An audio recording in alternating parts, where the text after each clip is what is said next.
Dans le prochain épisode de Demain nous appartient. L'enquête de Soraya avance, à ses risques et périls. Violette fait passer ses désirs en premier, au détriment de ses camarades.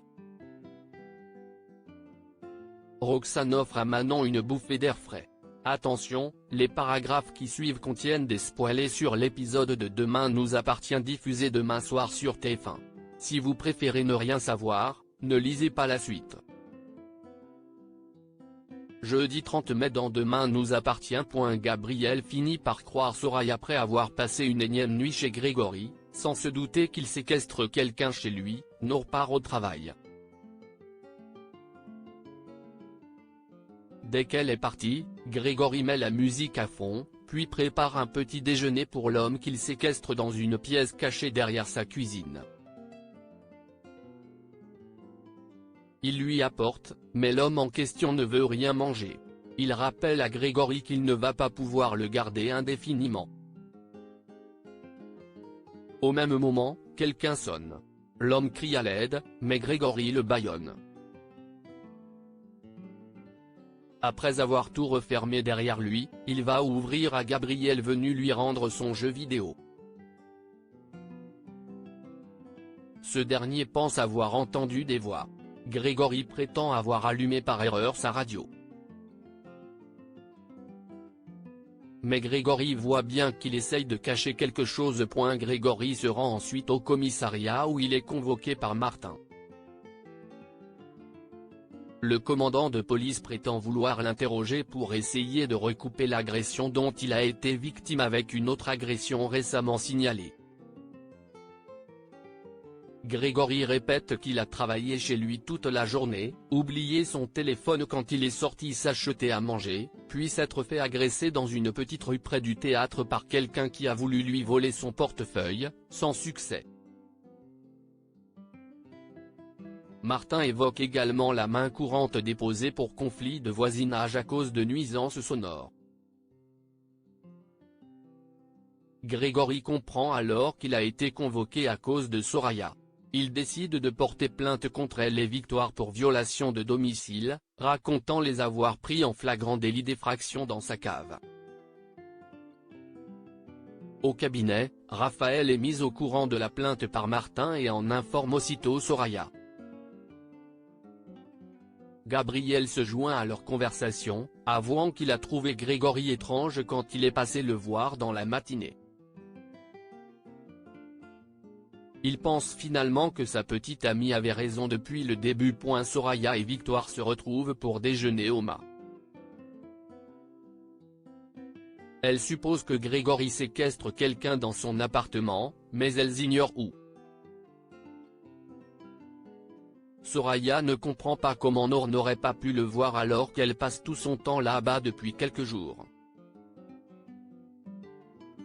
Soudain, Soraya et Victoire aperçoivent Bruno en train d'accueillir Agnès et Grégory, venus déjeuner ensemble. Si les filles pensent qu'ils sont en couple, ils sont en réalité frères et sœurs.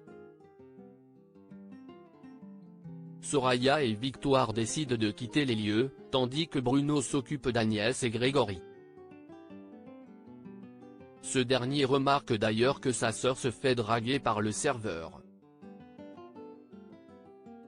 Mais Agnès avoue qu'elle n'est pas prête à se lancer dans une nouvelle histoire d'amour car elle pense toujours à son mari, Michel, disparu du jour au lendemain sans donner de nouvelles. Elle l'aimait vraiment et aimerait avoir des réponses sur ce qui lui est arrivé pour pouvoir tourner la page. De leur côté, Soraya et Victoire réfléchissent à un moyen d'annoncer à Nour que Grégory la trompe avec une autre femme.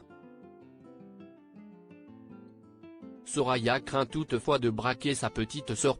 Elle retrouve Gabriel et rentre avec lui jusqu'à chez eux.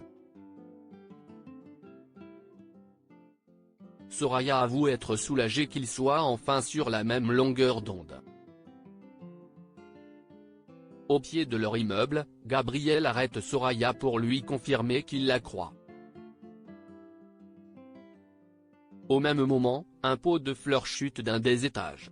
Gabriel pousse Soraya pour la protéger, mais se prend le pot sur la tête et s'écroule par terre. Soraya appelle à l'aide. Manon met les choses au clair avec Nordine et Roxane passe à la villa pour prendre des nouvelles de Manon. Cette dernière désespère de ne voir aucun progrès par rapport à la paralysie de sa jambe droite et culpabilise à ce sujet. Roxane l'encourage à sortir pour retrouver le moral. Elle l'emmène faire un tour à moto, puis s'arrête face à la mer. Là, Roxane pousse Manon à se confier, avouant que Nordine n'est pas au top. Elle incite donc Manon à mettre les choses au clair avec lui. De retour au commissariat, Roxane croise Sarah qui l'a aperçue en compagnie de Manon. Elle suggère à sa femme d'arrêter de se mêler des histoires de cœur des autres.